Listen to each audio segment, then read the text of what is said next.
Yo, what's crackerjacking, everybody? What's happening? This is another episode of the TBN cast or the Nance cast. I don't know, man. I don't care about names. It is what it is. It needs a name, so I can have a name for it, but I don't really care. Welcome to another exciting episode. I was joined by a guest. Just, within the last half hour, we got off the call. It was a great episode, great conversation. It was weird. I started it in the middle of conversation. I started recording in the middle of conversation, which is, I think, the best way to start recording. You just go. But I told him, okay, hey, I'm going to start recording now. But yeah, I was like in the middle of a conversation. So it was always a bit weird, like just posting that when there is no like introduction to the conversation. I didn't introduce him to any of you. This man needs no introduction. It's Benjamin Studebaker, the homie. If you know who I am, you should know who he is. And it's not the other way around. So that he definitely needs no introduction. He's the man. He's the homie. He's the dude. He joined me. We had a great conversation, and it was good. And here it is. Without further ado, I'm going to go ahead and just slap this on the front of the video because, again, it's a little awkward. It just starts. But yeah, here we go. And then when we get to the end of the conversation, I similarly would just kind of say goodbye without any, oh, do you have anything you want to plug or blah, blah, blah, anything like that. I don't really care about that stuff. I think it is important and it does matter. But I didn't do it. So anyway, yeah, welcome to the show. I hope you enjoy. I'll see you soon.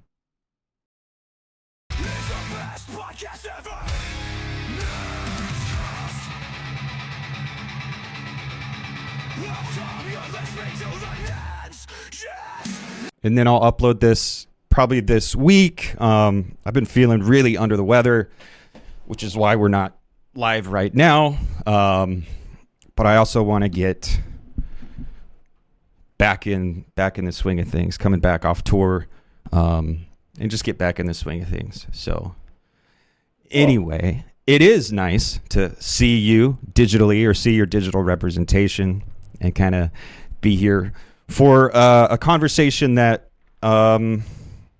it stemmed from. I was listening to like the second half of your seminar, and I found myself wanting to interject when you were talking about disagreement, and I felt some disagreement. I didn't know exactly what it was or where it was coming from, but I was like, well, I'm here late. I'm not caught up. I'm not going to be the guy that kind of hijacks and derails this conversation to put my foot down. And now I can't even I've been trying to get back, connect with where I was, what that feeling of disagreement was, and I can't find it. I don't know. It probably was just like a situational thing.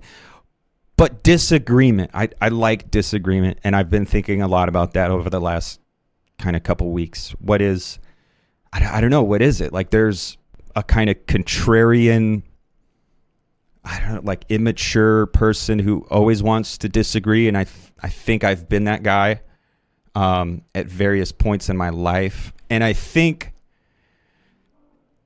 maybe that's an important position to keep sight of. Like you always want to leave space for disagreement. You never want to be the guy who finds yourself just kind of up doing soliloquies and never being willing to listen to the other, listen to disagreement and difference and contradiction. We are some type of Marxists or whatever. We've read a lot of Marx, so we know that contradiction is important. We know that like there is something to be gained from disagreement as such. But what even is disagreement? I don't know. I also think I'm not that contrarian guy anymore. Like I still see him and I still recognize him. I remember the first lecture you gave was, or the first lecture you gave with Theory Underground was time energy. Was it before Plato or before Descartes? Yeah. Yeah. And that was good. Yeah. And I liked it. But when you got to Plato and the one, I found myself wanting to be the contrarian and say, well, what is this one of which you speak, and I just want to reject it. And now, having listened to you and having had some conversations with you, I don't want to push back on the idea of the one as hardly, but there is still that little contrarian that lives in me, and I think it's important. I also think it's important to be able to, wipe his face with a rag and comb his hair and say, okay, go back to the sandbox, because it is an immature kind of position to take. So I don't know. There's a potential distinction: immature versus mature disagreement. So what would that look like? What is maturity even? What did I mean when I just said immature? I'm a parent, and actually last night I was talking to one of my kids. She's taking a political ideologies course, and we sat and talked for a couple hours about politics and about ideology, and she interviewed me for a class project she's doing. Having that conversation with this child who I've seen grow from being like a weird little awkward kid who's like dirty and smelly and doesn't listen and can't clean their room and doesn't do anything right. And now, she's going off to university, and she's becoming a young woman. She has matured in a way, but I don't know. What is maturity? Is maturity giving up on that kind of childish energy that allows you to believe in magic? Not magic as such, but like I was an anarchist when I was a teenager. I was this radical anarchist, and I was like, we can change the world. And now I'm a 39-year-old man, and I don't even know if I believe in change anymore. Is that maturity, or is that something other than maturing? I don't know. Take that and go where you want. I think it's to do with philautia, with the love of the self. So before you have reached a point in development where you have achieved the love of the self, when you disagree, the disagreement will be motivated by something inadequate that you're feeling in you, and a desire to enjoy a dunk, get off in a kind of erotic way on having something on somebody, or to feel higher status, to kind of boost your esteem, your sense of worth, because you can see through something somebody else is doing. So in those cases, the purpose of the disagreement is not to get somewhere in terms of understanding the thing that the disagreement is about, but instead to in some way buttress the self, which has not yet reached a stage of development where it is able to participate in the discussion about something other than itself. So once you get to philautia, once you get to a level of self-love, then when you're in a conversation, what you do isn't about filling in whatever is missing, but is about the common object. Because a disagreement has to be about something. It has to be about some object that both of the people who are in the disagreement are in reference to. And they have to both, to have a mature disagreement, care about this common object, want to understand its good, and to articulate some vision of what to do to further its good. But if somebody in the disagreement isn't actually concerned with that object and is instead participating in the discussion to get some benefit for themselves, then it seems like you're having a disagreement about the common knowledge object, but actually you have something else going on under the cloak of that, which is really to do with the dissatisfactions of the unreconstructed person. So the contrarian would be kind of properly immature. Like the person who is just always going to disagree would be this immature position. And then right. Because to always disagree, how could you be motivated by the object? Right. If you were motivated by the object, then it would be a question of whether what someone was saying really did seem to accord with the good of the object. Yeah.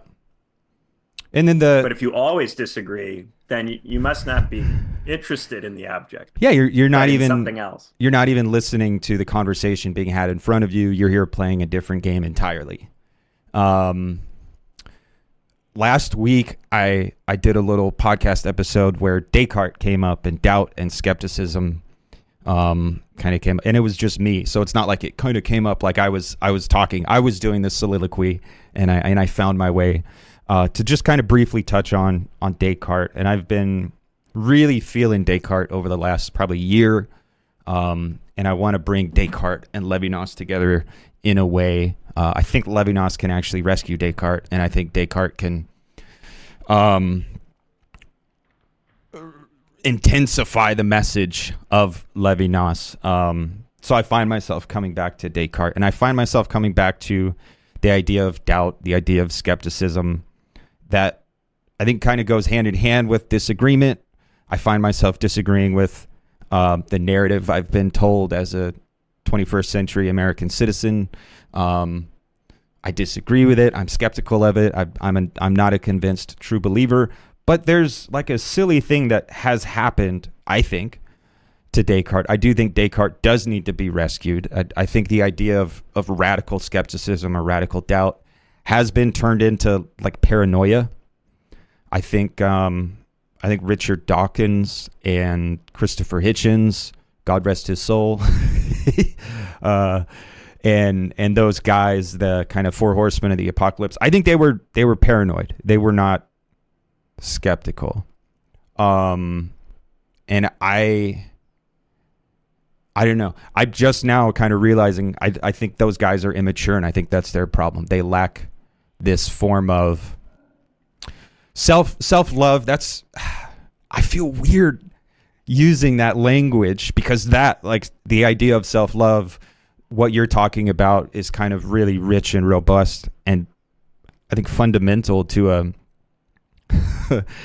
like a proper viewpoint on the world. But it's been turned into Instagram ads for those things that you rub on your face: self-care, take care of yourself, girl, and this and that. But no, you do need security, like security in the self.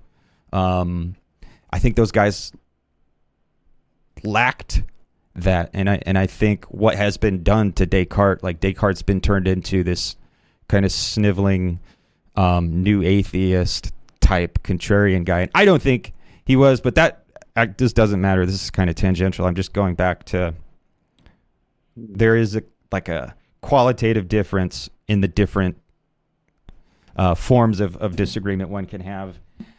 And maybe that's an insecurity that I have. Like, maybe I'm insecure when I find myself disagreeing with someone. Like, am I just being the contrarian, or do I have like a proper philosophical disagreement here? But maybe it's good to always ask yourself that question. Yeah, I think that is a good question to ask.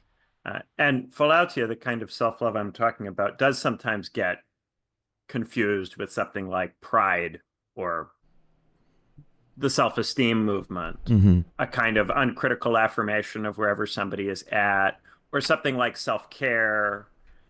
But really, it's coming to be at peace with your flaws. Mm. And instead of feeling like you need to be perfect, accepting and recognizing that you're a person who has various limitations, being okay with those limitations, being able to work with those limitations because you've acknowledged them on some level. You have a self-awareness, Mm. right? Self-awareness is the beginning of virtue. Mm. Because once you're self-aware, then you're not expecting yourself to be able to do things that you can't actually do. So you're not holding yourself to unrealistic standards, like the standard of you have to always be right, you have to always already know everything, and there can't be anything that you don't know or anything that you might be wrong about. So if anybody says anything that makes you feel any doubt about what you know or what you think, that you have to brush this away. And a lot of this, I do think, comes from growing up in an environment where you get a certain amount of care and concern from the people around you, who will say to you, on the one hand, you're not perfect, You do have flaws. You need to work on some things, but these flaws that you have don't make you unworthy of love. So to have family members and friends who love you but also push you invites this kind of thinking where you can acknowledge and accept that your imperfections don't make you unworthy.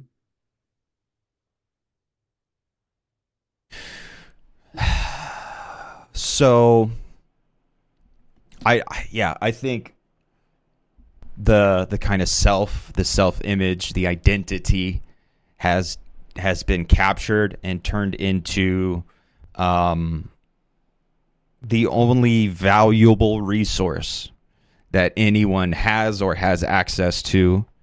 And so it's important to be like it, and it's very kind of prevalent in academia. It's prevalent in the influencer sphere. It's kind of all over the media environment, but it's also in our like everyday lives, like people that have Instagram, people that have Twitter, people that are on Substack, like people that normal everyday people.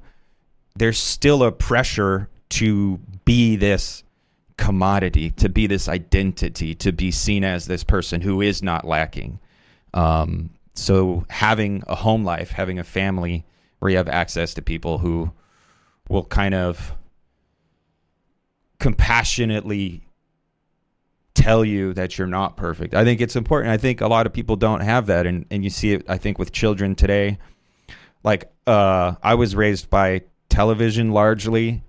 And I think it's contributed to some of my eccentricities or quirks. But I also think I've overcome it.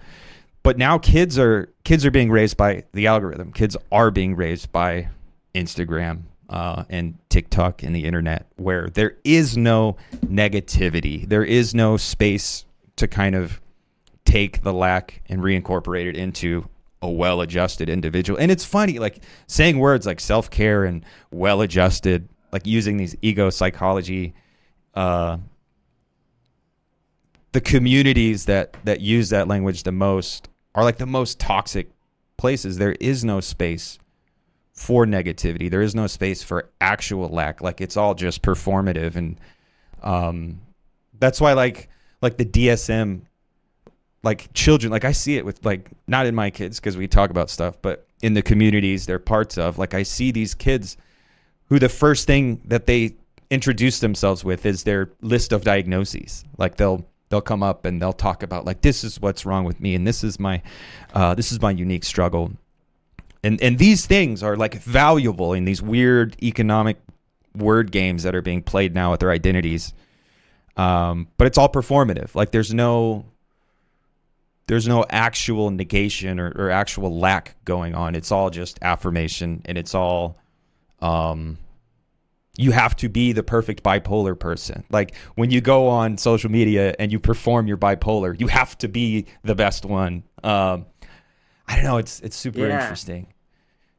There's this ersatz of accepting flaws. People think that when they acknowledge a diagnosis or something, that they are accepting their flaws. But what they're actually doing is taking pride in an account of their flaws that has been given to them by some authority figure.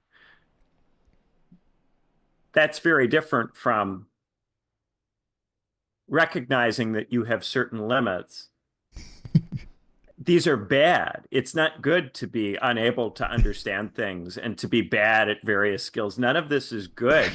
To have various incapacities and weaknesses, none of that is good. But it doesn't make you unworthy of love. Mm. And you can improve a little bit, a little bit. You'll never be perfect, but you can improve a little bit in various areas if you commit and take seriously the work that you need to do to get better. Mm. Mm. But it starts with acknowledging I'm not good at something.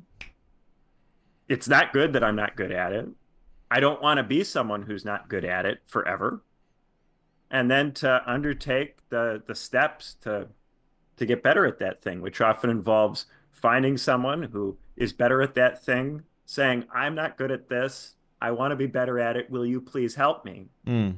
And then accepting the help with the criticism that help will necessarily come with.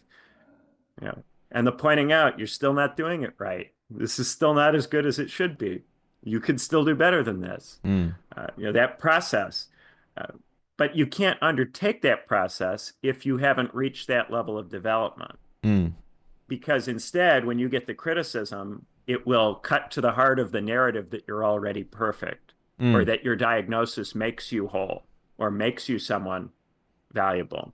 Mm. It actually blocks and obstructs the growth if you haven't reached that stage. So one of the things that is very difficult if you're in a teaching position is you'll sometimes get students who, through no fault of their own, have not reached that level of self-love that's necessary to undergo a really thorough kind of pedagogy. They might be smart enough, they might be talented enough, they might have an intellectual ability that is through the roof. But if they don't have that level of character development, they're still not going to be teachable. And when we would interview students at Cambridge, this is something that we would talk about. Is this student teachable? Can you teach this student, or will the student get upset at the attempt to teach them such that they will become resistant to the teaching? And that would be a reason to not take somebody at a Cambridge college, Mm. even if they were otherwise very bright, because if they have a character that is going to make them resistant to the process, they're not going to get as much out of that process as someone who might be maybe a step slower, but at the level of character is ready to undergo the process. Mm. It, I don't know. It's funny that talking about, I don't know. I think maybe talking about any real problem that we have today, I think it's probably true that we could find our way back to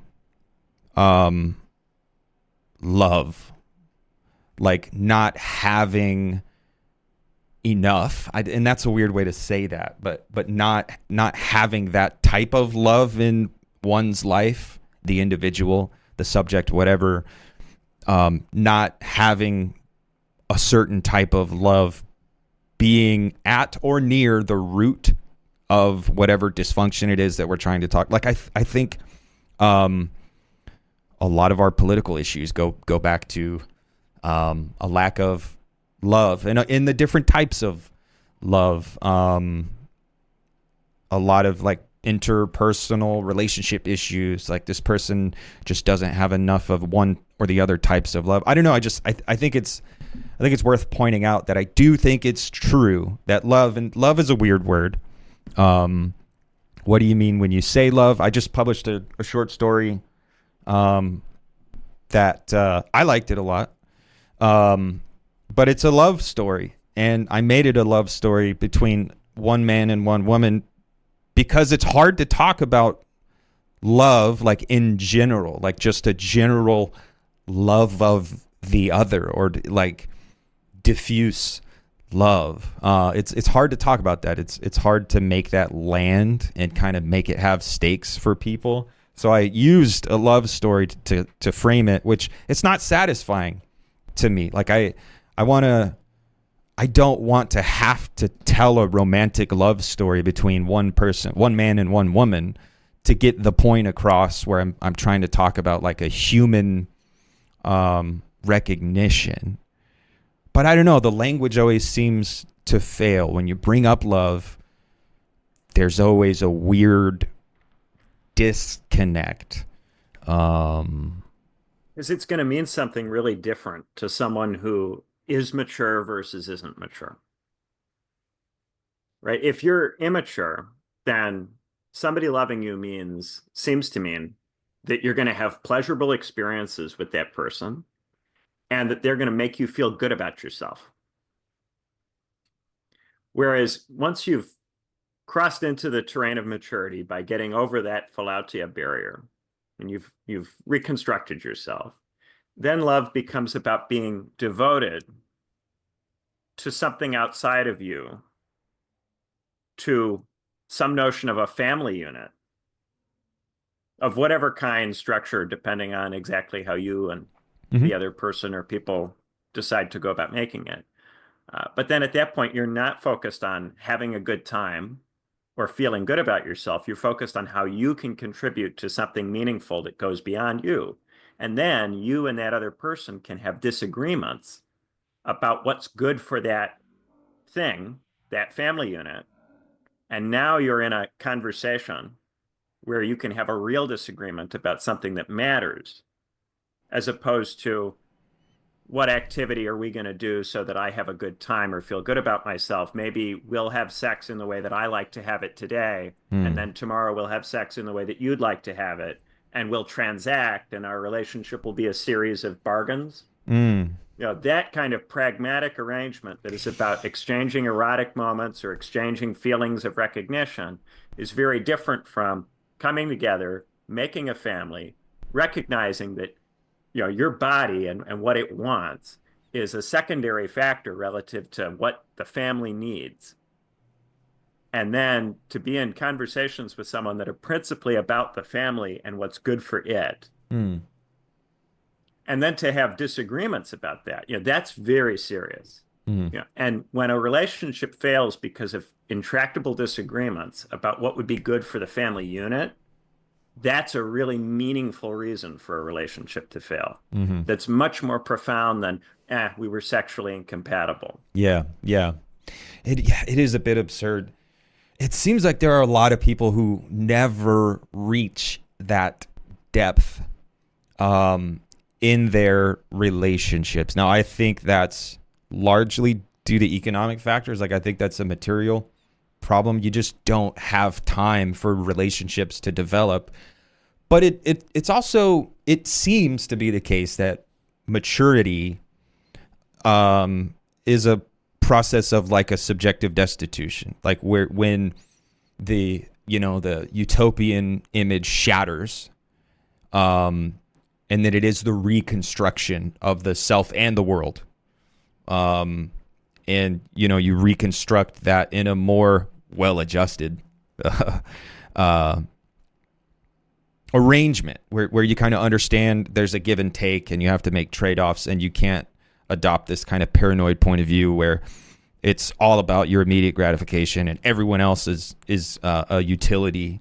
It's either they're going to increase my satisfaction or my gratification, or they're going to decrease. So everything is transactional. It seems like the process of maturity is one of subjective destitution. I feel like everybody is subjectively destitute. Everybody just in general, like broadly, the modern political subject, I feel like they are destitute in this subjective way. There's something holding them back from reaching the process of reconstruction. Now, again, I think that's largely material. Like you can't really reconstruct any of that when you're constantly working, when you're constantly anticipating, oh, I have to pay the bills. Oh, I have to satisfy my boss. I have to worry about this and that, when you're stuck in precarity and scarcity. Yeah, oftentimes people will respond to not having had the prerequisites for self-reconstruction by attempting to grab an ersatz of it. And I love midlife crisis movies about middle-aged people who run into the limits of this, who finally go, wait a minute, none of this actually solved any of my problems, but instead buried it in various kinds of structural impasses that now heavily constrain me. A lot of, some people, and it's so sad when this happens, will make families, have children, spend decades with another person, and never get to the point of doing it for the sake of family, but Mm. still the whole time doing it to try to fill in a gap and engaging in it in some sort of transactional way. And when you're a child and you're brought up in a family that is constituted on the basis of transactionality, that was never a full family in the full sense of that term, then you're going to be operating without certain prerequisites that are going to make it hard for you as you become an adult to enter into this other way of interacting or thinking. Part of what helps us to overcome ourselves is the exposure at a young age to people who have overcome themselves Mm. and who are able to make interventions into our lives to kind of direct or shape our course of development. Interventions that are based not on what makes them feel good. Like, for instance, if your parent didn't make it as a sports athlete and then had you so that you could make it as a sports athlete so that they feel good about themselves, that's not a reason to have a child. But a lot of children are had on that basis and then have to figure out how to live after having been brought into the world for that reason. Mm. That's an incredibly hard thing to do because such a person will not have any exposure to someone who loves them as part of a family unit. That person doesn't really have the concept of the family. They may use the word, they may try to pretend on some level to themselves that they understand what it means, but on some level, they never quite get there. And if you're brought up in a family where the concept is not understood by the people running it, even if it's not an abusive home or a home which would, straightforwardly strike us as terrible from the point of view of ordinary liberal mores and norms, it's going to produce a person who's really going to have a hard time finding their way unless they are lucky enough to run into somebody who can make an intervention. And the further along you get in life, the harder it is for other people to make interventions that help you. Because when you're an adult and an adult is trying to intervene in your life, the impulse is to go, well, who do you think you are trying to intervene in my life? Yep. What, you think you're better than me? Especially an unreconstructed person is especially likely to respond with, what, you think you're better than me? Mm. Because they haven't yet reached the point of being at peace with their limits and flaws. Mm. God, man, yeah. It's I don't know. It's a systemic problem. It's a structural problem, and it feels, I don't know, it feels bad, man. It's not good. Um I think, well, I don't know, maybe this is actually a pathway to the brief conversation we had before we started recording, where we were talking about art and theory. I think art is often an attempt by people who are trapped in these kind of very transactional families or situations. I think a lot of people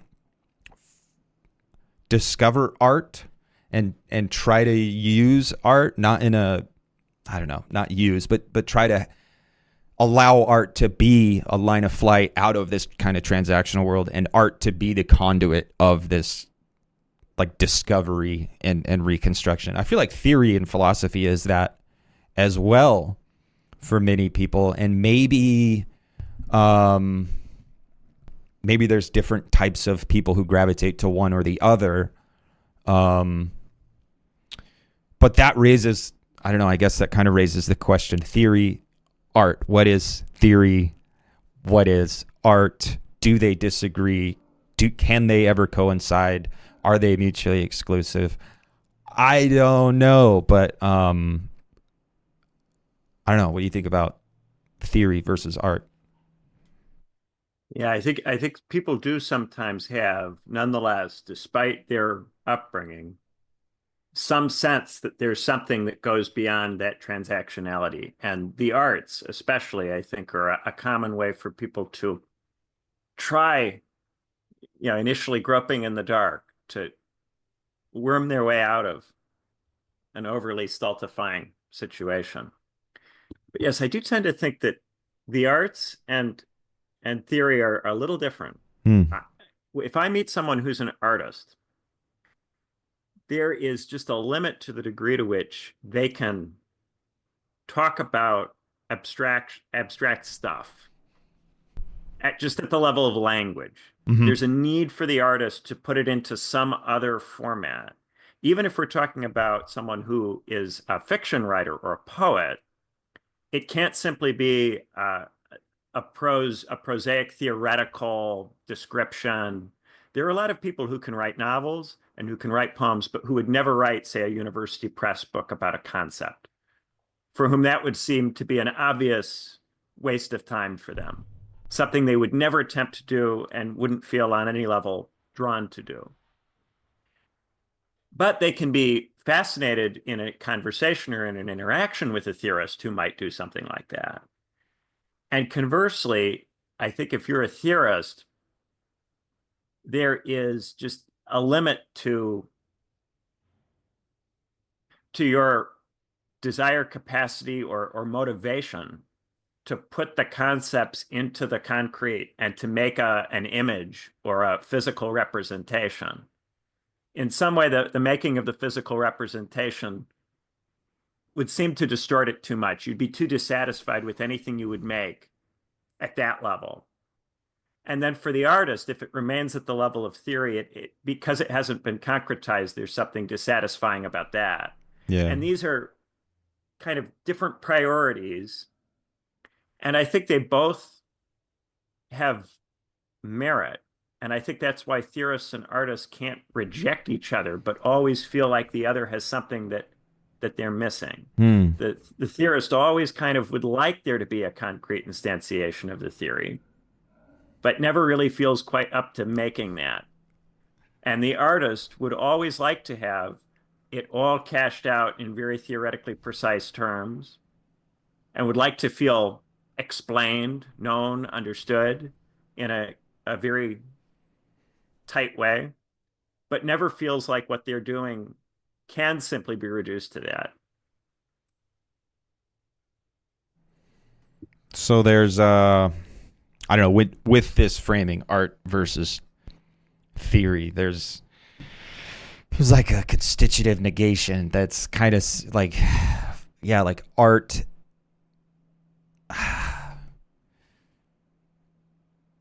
There is something dissatisfying about art, like trying to, because I think largely art, largely, I don't know, maybe even totally, although not totally, near totally, art is in language. I do think there is like a pre-linguistic something in art, at least good art, or art with a capital A. But art is in language, and there's something like just inherently dissatisfying about language, that when you try to take a concept or even a feeling, and express it in language, like it's always going to fail. I feel like the theorist, I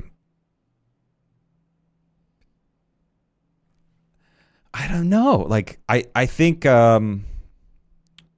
it's the same negation that the theorist and the artist come up against. Like the theorist is trying to do this like exhaustive, I don't know, something with a concept, with an idea, with a feeling. I don't know.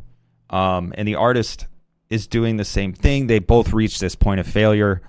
Is it in the method?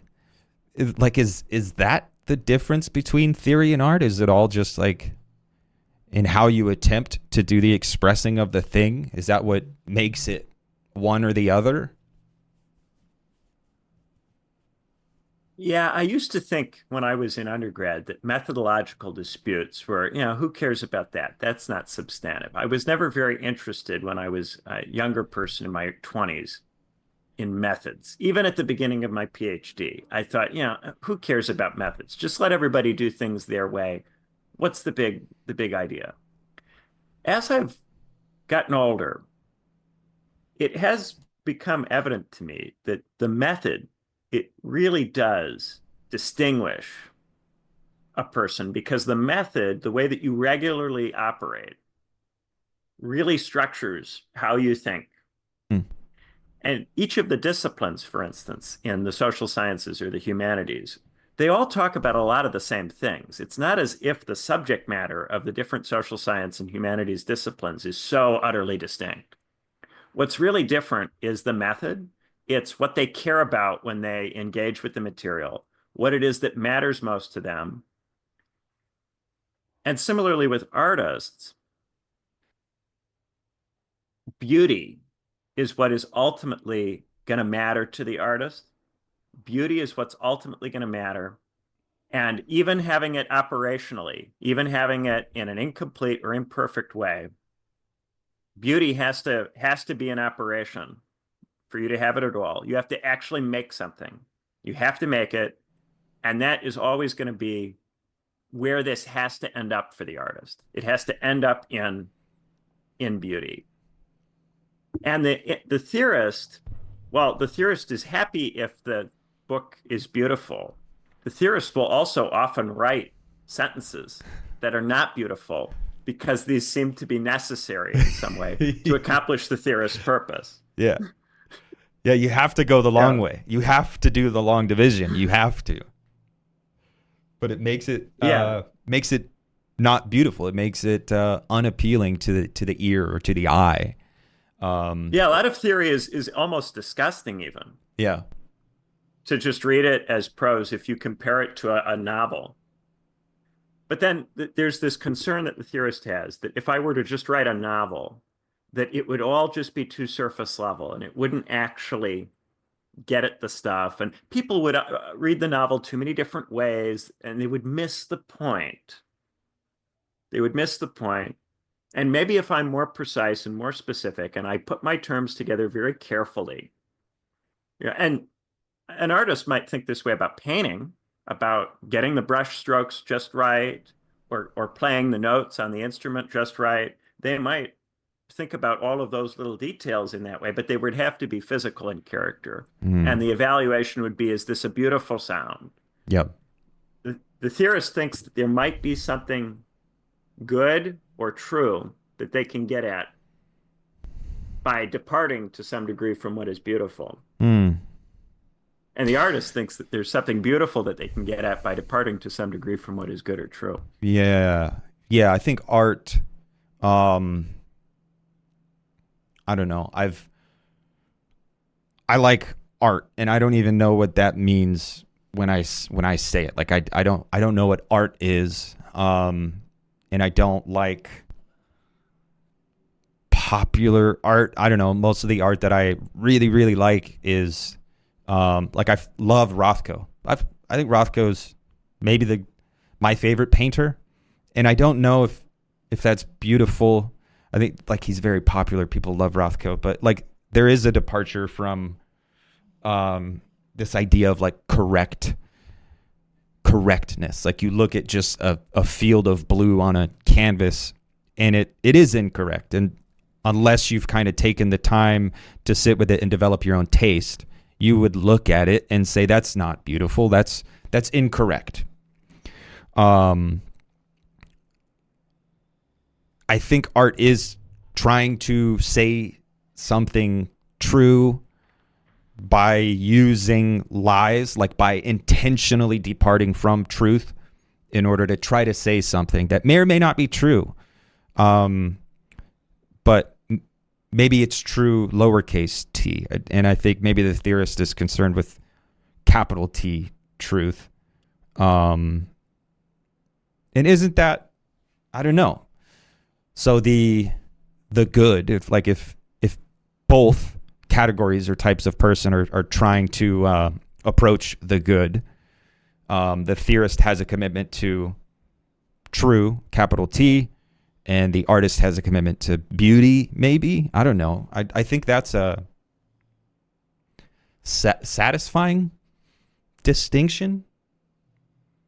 Yeah, and I think at the level of abstraction, we could say that the good and the beautiful are kind of two faces of the same thing that emphasize different aspects, but of the same thing. Mm-hmm. So there can seem to be a clash between the good and the beautiful. But this is because when you pursue the beautiful, you will make mistakes which will erase bits of the good occasionally. And when you pursue the good, you will make mistakes which erase parts of the beautiful occasionally. Mm-hmm.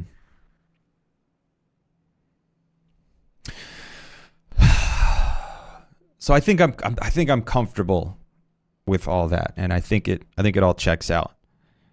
Now, kind of pushing further in that conversation, art versus theory, and this, I don't know, this conversation's been had millions of times before, but I hope it never dies because I think it's an important conversation.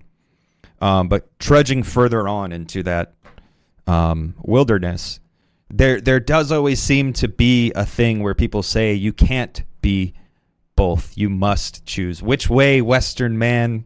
You approach a fork in the woods and you must choose. And maybe look, I don't think it's ever that silly. I don't think the way you said it earlier was that silly, but like there is a divergence, and you must be on one path or the other. You can't be on both paths simultaneously. And I wonder if that's true. Like, there is a sense that it's true. But the contrarian in me wants to push back and say, Benjamin, I can have my cake and eat it too. Now, I don't think I can. I wouldn't call myself either a theorist or an artist. But there's something in me that wants to say, no, they can coincide. Now, look, I think it's obvious that they can coincide, but I think you can be on both paths at the same time. Now, I think it would probably take a great deal of deliberate effort to achieve that.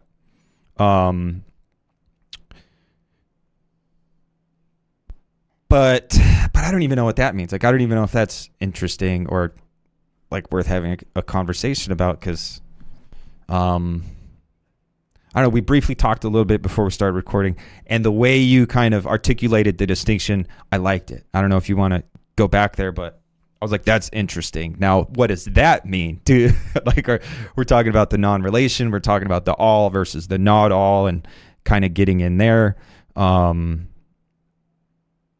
But yeah, I don't know. I don't know the sexuation of the artist versus the theorist. I like it, but there's still something. Like, there's the little contrarian in me that's like jumping up and down to just say, no, I reject this all. I want to have both. Yeah, my impulse was to compare it to sexual difference, to frame the theorist would be the masculine and the artist would be perhaps the feminine in terms of stereotypical coding.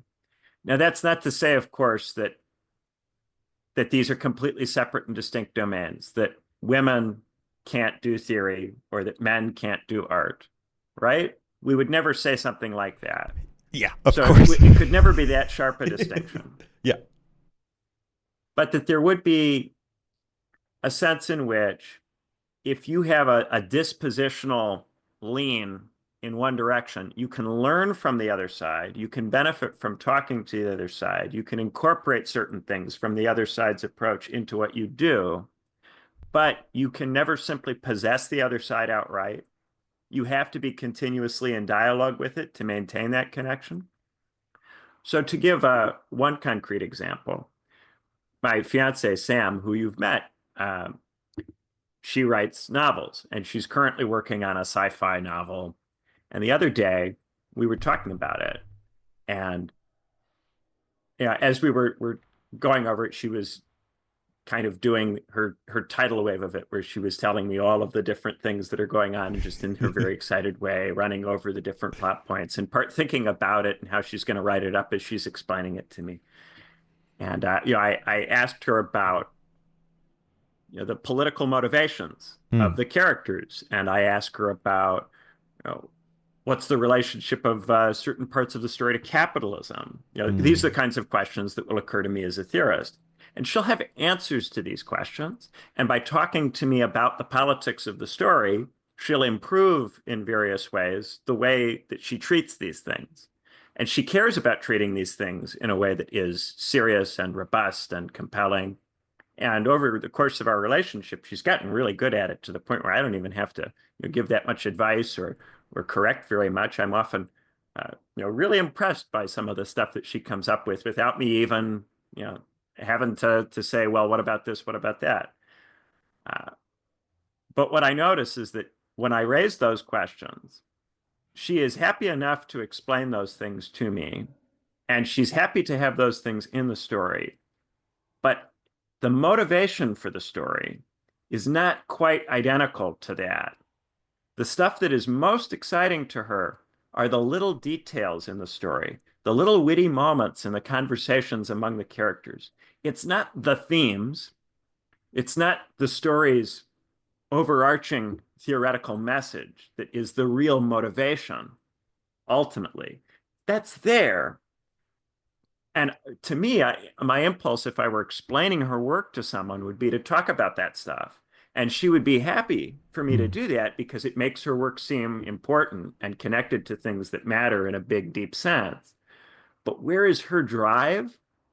Her drive is in imagining these characters having these specific little small moments with each other and the way that that makes her feel, the reality of that physical, interaction, that dialogue.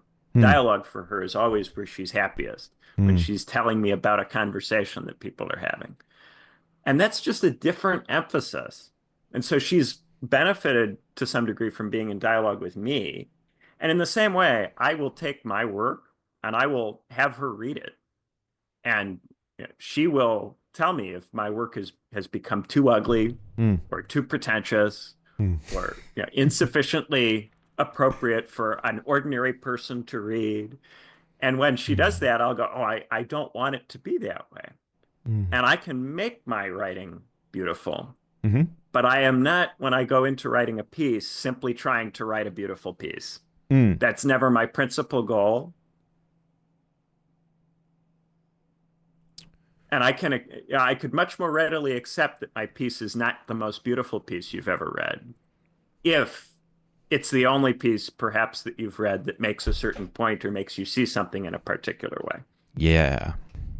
So intentionality. Um, okay. I think I'm starting to At see the more level of the clearly. drive. Yeah, yeah. Yeah. I think so that's, I don't know, a lot easier to stomach than the person just coming along and saying, you must choose. It's Sophie's choice. You have to choose one or the other. I want to reject that, but actually kind of breaking it down, it makes sense, and I do believe it. And again, not using kind of totalizing language. We have to use this language to say what we're trying to say, but I don't know if anyone's listening. We're not out here talking about sexuation and kind of doing the weird thing where we're saying this type of person cannot do the other thing. Like, there is always wiggle room. There is always gray areas and kind of moments of peanut butter and chocolate coming together. But no, okay. I think I kind of understand the distinction now. I find myself in the moment asking, like, what are my intentions? And I think, because I always get a bit like, I lack the philote. I lack the self-love. Like, I feel like some people are attacking me when they say you can't be both. Because I write fiction, but I also write non-fiction. And I think of myself as engaged with theory and philosophy, but also engaged with fiction. Like, the recent story I published, I think, and then the one I published before that, like I wrote a piece about Whitehead, and I was taking down Whitehead. Someone said, "Yeah, you curb stomped Whitehead in this little short story," and it made me feel good. I was like, I was trying to talk about my problems with process philosophy and with Whitehead. Like, I was expressing, in my opinion, some of the failures of process philosophy, but I did it by way of a short story instead of writing like an essay about why I don't like Alfred North Whitehead. I don't think I could write that essay as well as I wrote the story that I wrote. But then there are essays that I write that have nothing, like, it could not be a piece of fiction. Like, it just has to be this quote unquote ugly essay. So I feel like when people say the thing, I take it as a personal attack and it makes me uncomfortable. But no, the intentionality, I think there are times when I intend to say, like, I don't know, I'm writing on value and waste right now. Like, and I'm trying to write this essay that I've been trying to write for like 2 years at this point. And it will be it is currently very ugly. But it just needs to be that way. It has to be a very procedural kind of unfolding argument type thing. And that's the intention behind it. But then there are times when I do intend to, I don't know, tell a story.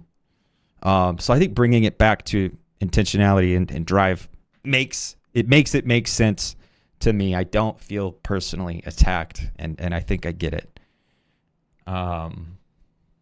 Yeah, I wrote a short story some years ago called The Parable of the Spooky Forest. And when I wrote this short story, I was so incredibly pleased with myself because I had made some art.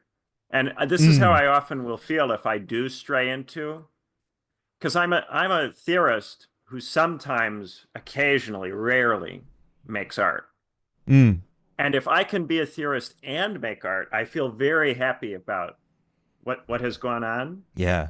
But I always feel like when I'm doing it, that I am wandering into somebody else's territory, somewhere that I don't quite belong, and trying to, yeah, and I almost, if I write fiction, I almost feel like I can only write a parody of fiction. Mm. Mm. Because that's just not quite where I'm most at home.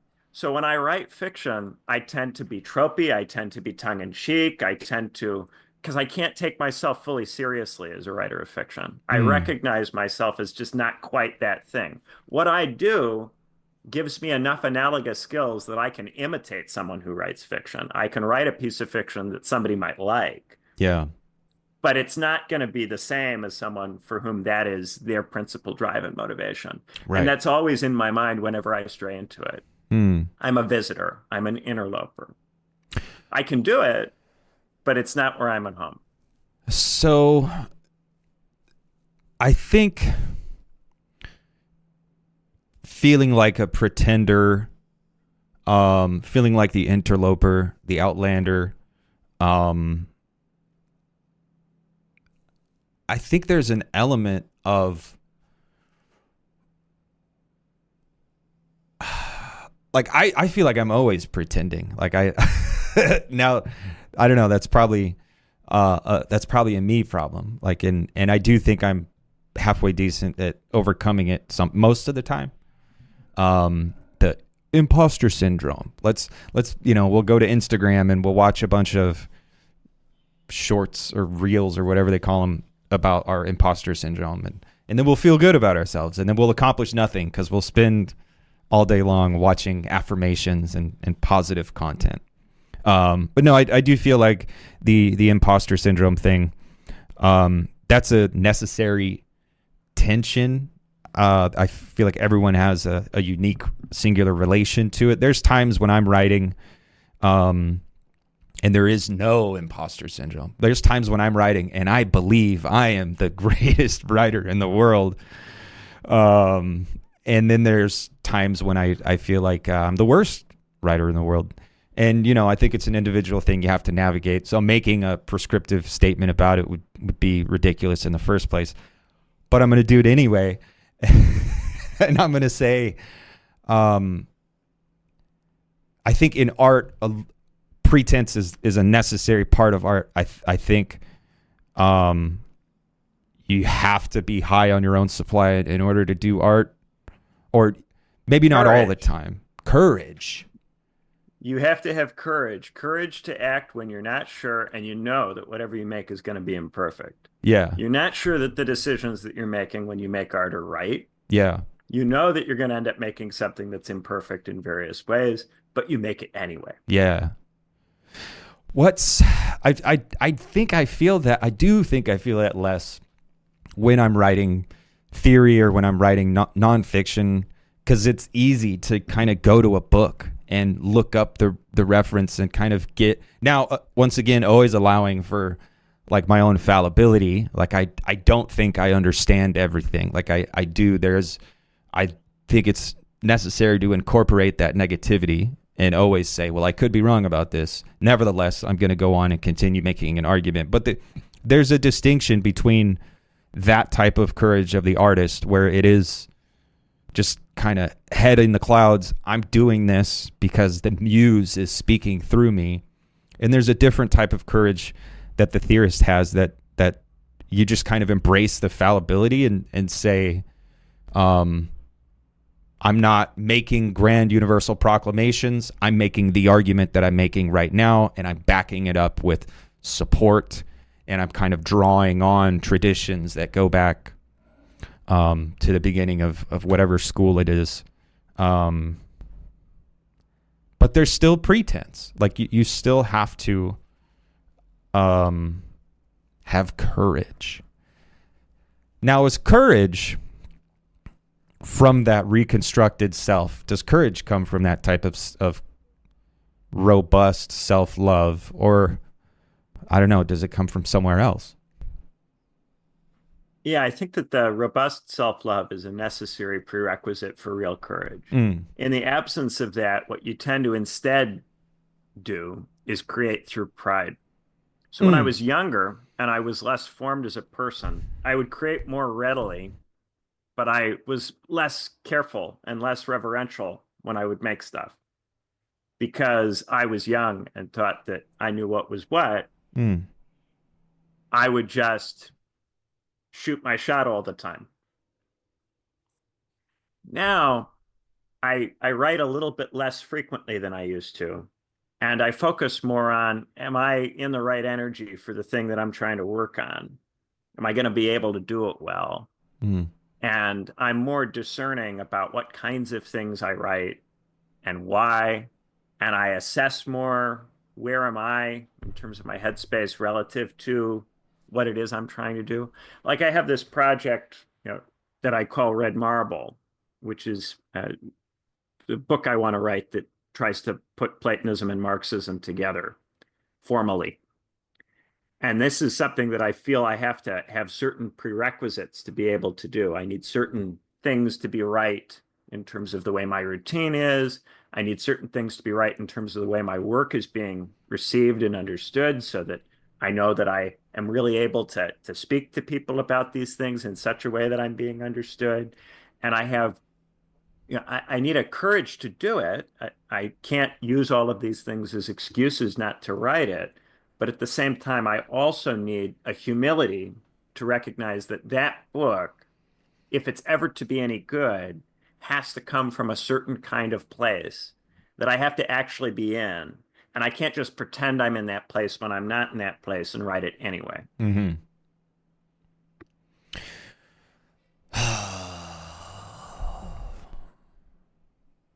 So maturity, I think that loops back around to, you have to be mature enough to do either theory or art. I think here we're primarily concerned, maybe not primarily, we're more concerned with theory here than we are with art, though art is important. Your partner's an artist. Spend a lot of time talking about art. And you incorporate art into your work. And I think I love the way you write. Both The Way Is Shut and Legitimacy, I think, are extremely well written. I think there are moments where you do a turn of phrase, where you do something that I feel like, oh, that was a turn of phrase. Oh, that was enjoyment. That was libidinal in a good way. Like I can see the enjoyment and not the negative, not the bad kind of enjoyment. I can see the pleasure you take in writing. When I read your work, I think you're not just a good theorist. You're not just a good writer. You're having fun while you're doing it, and I think that's probably important to being good and being able to continue doing it. But coming back to maturity, you have to be mature enough to do this, to do it seriously. What the hell is maturity? Again, when I was young, I was very kind of full of piss and vinegar and very convinced of, anarchism and Marxism later. And I was very, very convinced. And then as I got older, all the things that happened to me happened. And now I find myself, like, I still am committed to the idea of emancipation, The idea of kind of the human. I don't know what these things mean anymore, but I'm not convinced in the same way that I was when I was younger. Is the grumpy old man missing something? Like, is maturity forever losing contact with something, or is it something else? I don't know. So I think a lot of grumpy old men are immature. Ooh, ooh. I Because part of agree. what the grumpy old man does I agree. is decide, nah, this is the way things are. I don't need to think about this stuff anymore. Anybody who demands that I think about this stuff just that hasn't seen as much as I've seen of the world. Hmm.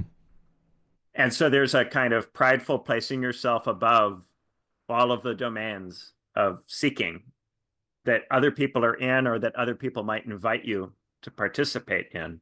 And to say, I don't need to seek after anything. I already have everything that I need. This is the attitude of the young person who thinks they already know everything.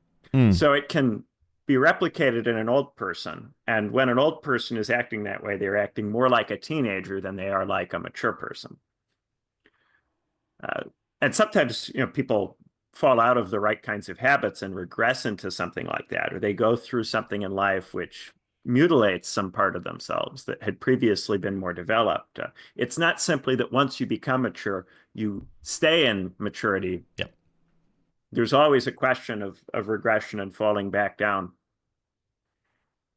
I think, the first time I really thought seriously about the concept of maturity was actually in reading Max Weber, who complained a lot in his work about the immaturity of the bourgeoisie. And it struck me that this is quite similar to this kind of Hellenic or Greek complaint about a lack of self-love. Hmm. The bourgeoisie are too focused on what they need for Weber to be able to focus on the needs of the German state. Hmm. So the German state or German society, this is a common knowledge object. The good of these things is something that people who are in political positions and leadership positions have to be interested in.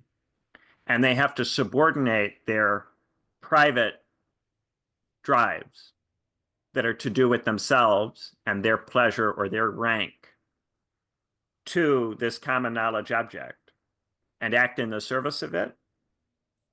So, of course, we can have objections to the specific common knowledge object that Weber was focused on, say the German state or German society. But we might nonetheless take up some of this style of thinking. If you have people who are not able to come together on a common knowledge object, I think you have immaturity. If you have people who can't subordinate their need for pleasure or their need for recognition, and sometimes even a desire for fairness, which is fairness for me, if you're stuck in that and you're evaluating continuously everything in terms of, am I getting a good deal? Then I think you can't really move into this other kind of mode. Whether that's a mode that's focused on family or focused on political units like the state or society, or on something even larger like the cosmos, God, something very, very big and huge. Some kind of abstraction, the good of which is not simply reducible to what feels good to you today.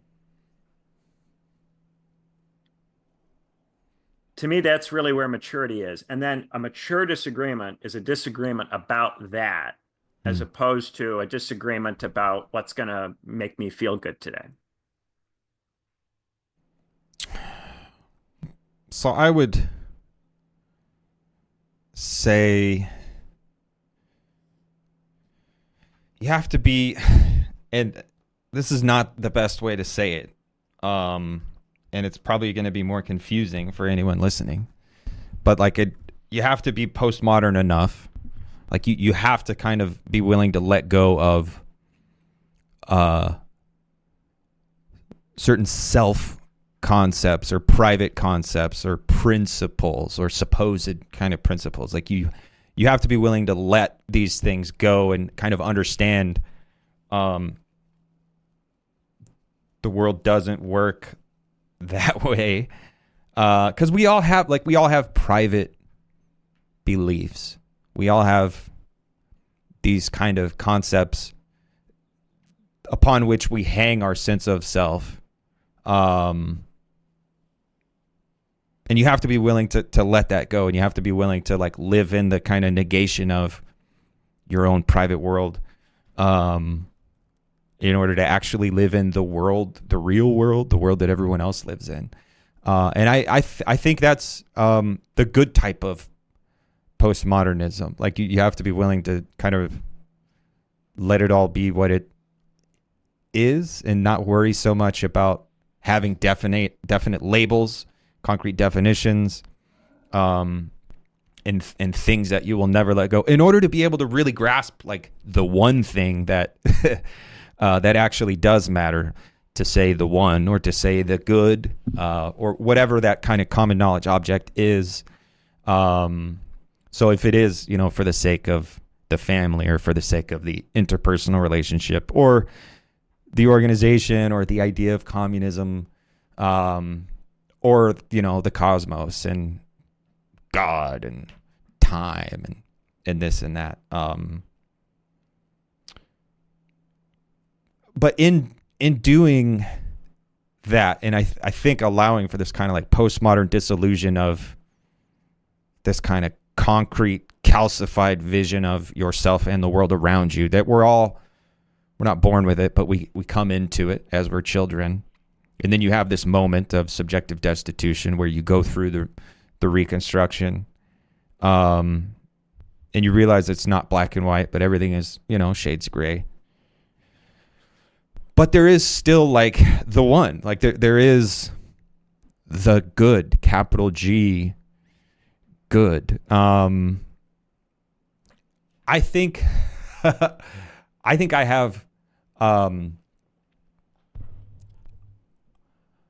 my understanding of the good or the one or whatever. I think it's very postmodern, because I think it doesn't really matter what it is, or what language people use to try to describe it. Like, I'm willing to just accept it and say, okay, sure.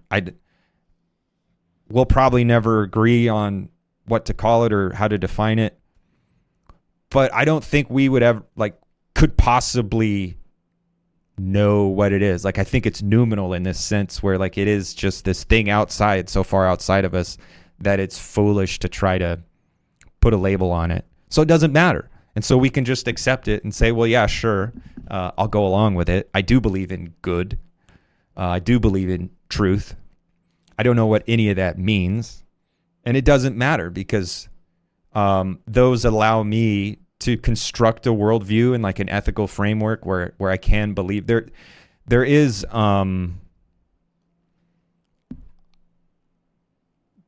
possibility of doing good in the world. Yeah, the possibility of doing it. So if you try to explain what the good is in itself, Yeah. you get lost, because the good in itself is an abstraction. Mm-hmm. It's when you attempt to concretize that, conceptualize it, operationalize it, that it becomes something specific. In becoming something specific, you're able to do something with it, but also now it's something specific. So it's not the one, it's not everything. It's something specific. It tasks you with something in particular to do. So, for instance, I had to run an errand for Sam at a conference I was at. She needed something at the store, and I had to go get it. I had to go for a 40-minute walk to a store to go get it. So, and it was cold, and I wasn't wearing perhaps quite what I should be wearing. So it was a tough errand. And in the period in which I'm running the errand, my love for Sam means concretely, I have to run this errand. It means only this thing. It means nothing else. I can only run this unpleasant errand, which is making my body uncomfortable and unhappy. by deciding that the love that I have for Sam means this errand and only this errand at this moment. Mm-hmm. Now, once the errand is complete, then it reopens and it can mean all kinds of different things. But for the duration of that errand, it only means that one thing, just that one thing. And Mm-hmm. it's clear as day while I'm running the errand that that is precisely what it means in this specific moment. But if you were to ask me, does love mean running an errand in the cold? No. Well, it can't mean just that. It Yeah. might mean that, you know, that might be part of it, maybe. But of course, in a big picture theoretical sense, no, that's not literally the definition of love. Mm. But actually, in some sense, it is Mm-hmm. in that situation that called for it to mean that specific thing. And for me, that's how these concepts open and then also are deployed. In deploying them, you close them up, they come to mean something narrow, something very specific, but that allows you to take them up and use them. So when I perform that errand, I perform it in the full devotion Mm-hmm. of that big concept of love because it means just that thing to me in that period of time. And then once the errand is complete, I don't hold on to that and go, well, see, my love is complete. I completed the task and therefore it's done. I reopen what it can mean, and then it can mean different things at other points in the day and in other days over the course of that week. Yeah, that would be like turning yourself into a large language model if if you like were just instantiated in that moment and found yourself where you had this dawning awareness of love means doing this right now in this moment. And then you kind of closed up shop and said forever, this is what love means. So because I did that thing for you that one time, that's obviously what it means. Of course I love you. I win every argument. Hallelujah. We won. But that would be like Benjamin GPT. But it does seem to be the case that that's what people crave. People want concrete definitions. People want, this is what this means, always and forever, only this, nothing above or below or outside or left or right of this. Yeah. And you could take it up another level, right? So love can mean loving Sam, Yeah. which then meant that specific thing on that day. But love in the big picture, full sense, doesn't just mean loving Sam. It might mean loving the book that I'm working on. It might Yeah. mean loving you today in this conversation. It might mean any number of different things. And in different moments, I have to decide which of these loves to orient toward and focus on.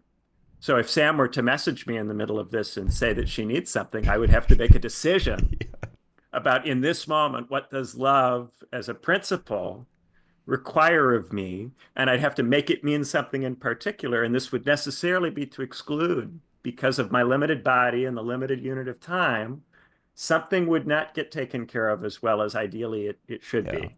Yeah. If I had a limitless body, I would love everything totally and completely all at once, but I can't. Yeah. Making the necessary trade-offs is the mature thing to do. Being unwilling, now being unable, that's a completely different story. We're not talking about people who can't do things for whatever reason, cognitively or emotionally, whatever. We don't even need to talk about that. But people who are unwilling to make those trade-offs, people who will turn mountains into mole hills, and kind of cling to these concrete definitions. Well, you must obviously not love me, or you must obviously be a bad person because you're unwilling. I always get insecure when I say it, but I think that's like that's a very kind of postmodern position in a good way. I think I almost always use postmodern in a good thing. Like I think we have to be postmodern enough to not get stuck on definitions and labels. Which is funny because a lot of the time when I use this kind of language, I think of myself as thinking in a pre-modern way. Maybe that's what I'm trying to get at. I don't know. I'd probably have to think about that more. But I do think there's something in modernity that demands definite kind of mathematical thinking, where you have to have the large language model thinking. Everything has to be an absolute definition. Everything has to be an absolute identification. Everything is a commodity. Words themselves have been turned into commodities. Conversations are actually economic because they can affect your life and livelihood if you perform poorly at them. So there is the economy of language, or the commoditization of language. So there is something in modernity that I'm specifically calling out when I say postmodern. So I think you thinking pre-modern, me thinking postmodern. Maybe it is just that. Maybe I should use different language because it's because you also want to uphold Descartes, who is often thought of the as the father of modern modernity thinker par excellence. Yeah. Yeah. Yeah, no, it is a thing I think about a lot, and it is an insecurity that I have, because I think it does more to confuse than it does to really elucidate what I'm getting at. And what I'm getting at, I think, is modernity has always been a political project in the first place. Like it Yeah. yeah. It's possible to think in this way at any point in human history. The frequency, I think, with which and the distribution of people able to think in this way Yeah. has varied at various points in time. But I don't think there has ever been a part of human history that has excluded it outright. I think there are better and worse kinds of ancient thinking. There's, very dogmatic iterations of medieval religions, and then there's very thoughtful, open, very philosophical kinds of medieval religion that are much more interesting, that people maybe don't hear so much about these days, but I think have a lot to say for them. And the same goes for modernity. There are some modern thinkers that think in a very interesting and compelling way that have a real openness to what concepts can be. And then there are others who are trying to scientize and schematize and are very rigid and definitional in their orientation. And the same goes for, I think, postmodern thinkers. We have some postmodern thinkers who are wrestling with this as a historical situation where there's a lot of disagreement. It's difficult to adjudicate. And then there are other people who are essentializing that and reifying it and treating it like it applies in a transhistorical way to every phase and Mm-hmm. every period of Mm-hmm. human history. The same level of disagreement, the same level of fundamental difference, even in some cases. The real excess, I think, of postmodernity is a tendency to big up difference. I definitely agree with you there, but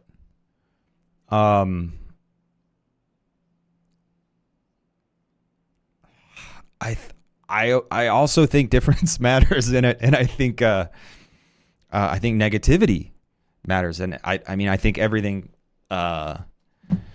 I think I construct my ethical framework and my moral and ethical framework and my kind of sense of self and view of the world around negativity and difference. I certainly think there are some differences. Like when we were discussing artists and theorists, I think there is a difference there. Yeah. There is.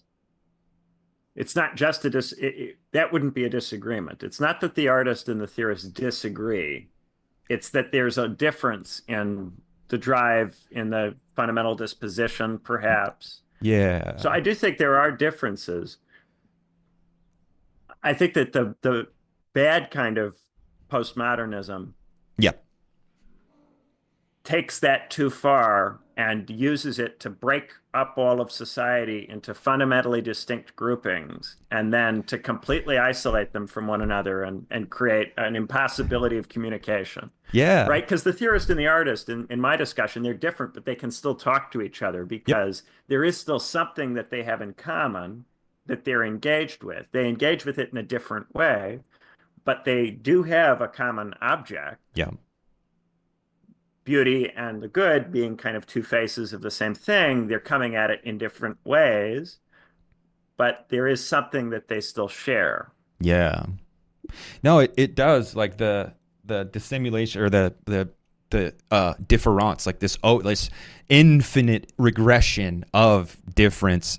It does a horseshoe and it turns back around into you know, pure positivity, pure affirmation. It's just you're no longer a member of a society or a social or associates.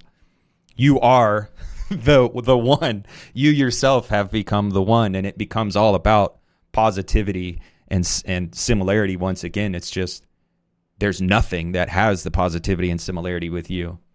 And so it does a weird horseshoe all the way back around into supporting this hyper individual.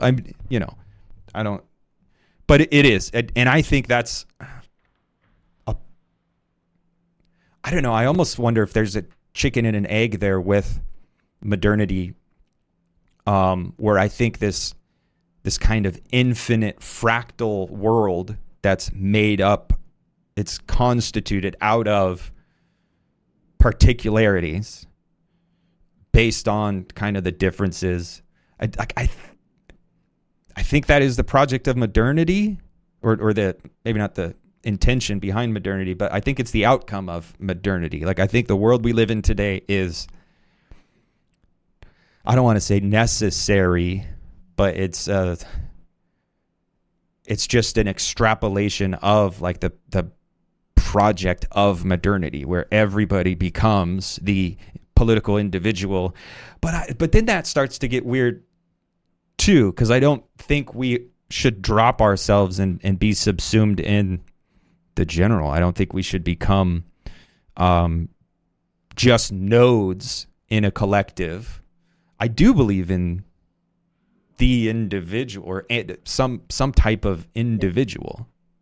There has to be a skepticism about the particular instantiations of universals. So any particular society, state, individual, any particular unit, family, there should be a certain level of skepticism about that particular thing and whether that particular thing really is good or really is as good as it could be. At the same time, I think we have to retain a, dare I say, faith in abstract universals prior to their deployment. So, Nick Land responded to your conversation with Mikey. Yeah, I saw that. And I was taken aback. I personally don't think Nick Land is racist. I don't. I think he's smarter than that. But in the response, he said some very, I don't know, very rationalist, very utilitarian things. Like he basically said 1350, which that's the meme of all black people are 13% of the population. Why are they 50% of the crime rate or whatever? Like this stupid right-wing meme of saying there is essential difference and there is essential nature to racial categories. That's what it sounded like Nick was getting at in his response. And it was shocking to me because I don't think Nick is racist at all. And I kind of wonder where that's coming from. But it does raise the question of the kind of the particular, the universal, the singular. And that's, I don't know, that's an egg I've been trying to crack for a while. I know Mikey's been working at it. Dave's been working at it. Like we're trying to conceptualize, like, what is the difference between the singular, the particular, the general, the universal, and how can, like, generalizations often get made that support particularities, whereas we need a universal that supports singularities, because the universal cannot be operationalized and the singular isn't operationalized. But then these kind of broad generalizations get made that support particularities and particularist ideologies that are the race realist stuff. But yeah, it was a bit shocking to see Nick say that. Now, I only kind of half glanced at the screenshot because I'm not on Twitter and I don't really care all that much. But I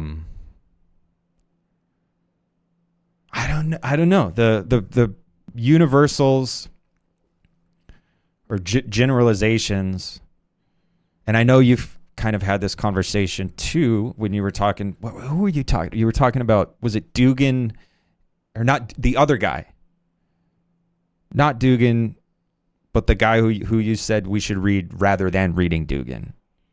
Oh, Samuel Huntington? Yeah, I think you were talking about Huntington, Zizek, and someone else. It was a while ago. Oh, this is the triangle of essentialism Yes, piece. yes. Yeah. Yeah, I put Dugan in the triangle, but with Huntington and then with Zizek. Yeah. Yeah. Using them as kind of stand-ins for particular instantiations of views, which could be more universalist in their structuring, but have, because of the circumstances under which we're operating, become more essentialist in Mm-hmm. recent years. And in doing that, I wasn't trying to suggest that Dugan, Huntington, and Zizek are incapable of thinking about them in universalist ways. Indeed, you can point to many instances in which they have thought in universalist ways. Yeah. But to instead emphasize that the historical conditions under which we're operating are distressing people in such a way that they are reaching that height with less frequency and less consistency and are often settling for. And I think this is true of a lot of thinkers. I think a lot of thinkers are capable in a good moment, in the right environment, of thinking in terms of the universal. But in a distressed environment, which Twitter often is, there is a pressure to particularize and to defend because of the player versus player character of Twitter. Yeah. There's a tendency to get in your feelings a bit. It's one of the things I don't like about comments on a YouTube video. Yeah. It makes you aware of this player versus player. How am I being received? It kind of puts you in the reception. Yeah. Like in this conversation, in part because it's not being recorded live, at no point in this conversation have either of us referred to how we're being received. Right. So I've been able to focus just on what you're saying. And this is also a benefit that I had in the conversation with Mikey that I recorded for Political Theory 101. There's just nobody else around. Yep. So I can just try to understand the person I'm talking to. Like if I, the other day I did an episode of the Sublation podcast with Doug. And in that one, there's commentary, and occasionally Doug will surface one of the comments, and then it becomes less I'm talking to Doug about something that we're interested in, and it becomes talking to some amorphous third person whose content is continuously shifting and not evident. Mm-hmm. Yeah. And it changes the character of it. So that, yeah, like that ersatz digital other or virtual other.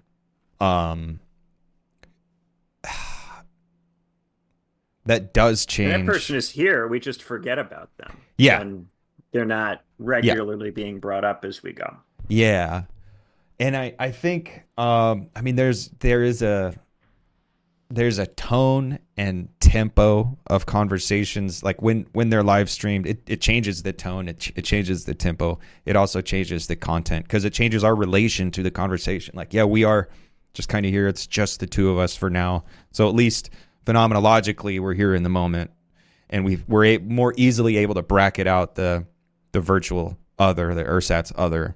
Yeah, there's having a conversation like we're sat at a coffee shop, and then there's trying to have a conversation while we're swimming. Yeah, in full view of kind of everyone. But I think a lot about that as well, and I think going back to when we were at the Garner's farm, when we talked about communication versus conversation, and we were talking about a lot of good stuff. That was like a great kind of experience that I feel lucky for having been able to be a part of.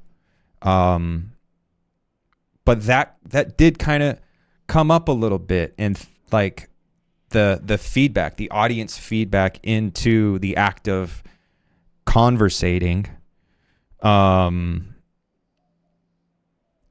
don't know. Like, there is a large part of me that I don't believe in persuasion. I think you should not try to persuade people. You should only try to present what it is that you're saying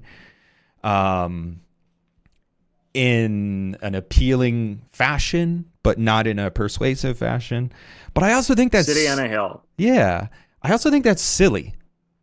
I think, no, we should be persuasive. Like, don't we believe in the good? There are times and places where you can persuade people, but most of the time you would be doing something else. If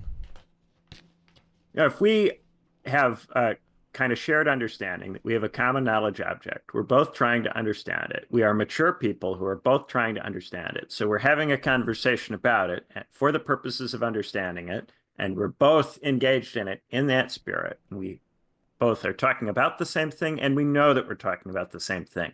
I'm not suspicious of you. You're not suspicious of me. In that kind of context, real persuasion might happen.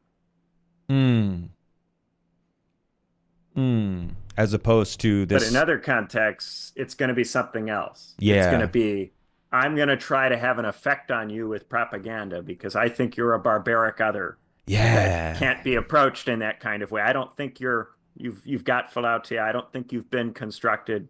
So I'm going to try to make you think something. Yeah. By doing something that comes out of social science research on you. Mm-hmm. You're a subject of a discourse that's coming from research. That's a different kind of interaction. Fundamentally different. It's not persuasion. It's word sorcery. Yeah. Which is what a lot of people on Twitter and in the professional class, they love the idea that they can do word sorcery. Yeah. That they can say something and have an effect on a barbaric other that causes the barbaric other to act as if it were civilized. They're not civilizing the other, but they are using word magic to paper over the incivility of the other. Yep. And it simulates a kind of reconciliation. It's papering over a real difference and not engaging with that real difference and not engaging with that contradiction and not allowing it to unfold, because the sorcerer in this instance doesn't view the other as worthwhile or valuable or having enough moral and ethical worth to engage with. I wonder, the audience, the ersatz digital virtual other, is it good to view them as not worth engaging with? And I feel horrible saying that, but bracketing out the audience in that way does seem to allow us to get into a kind of set and setting where we are able to have a conversation. Yeah, I don't want to be the sorcerer. Right. I don't want to be a discourse mage. So I don't want to treat the audience as a subject of my speech. Right. But it feels like if I can't have a real discussion with the audience, then what is my alternative if I'm going to interact with the audience, but to treat them as subjects of my discourse magic? Yeah. Yes. So if I bracket them out, then I don't have to treat them as subjects of my discourse magic. Yeah. And I can suspend judgment about whether they're people I really could have a discussion with. And what I can instead do is model a discussion I'd like to have. Mm-hmm. And then maybe some people who are in the audience will in some other way, shape, or form get in touch with me. Maybe they'll sign up for Theory Underground. They'll send me an email. Something will happen.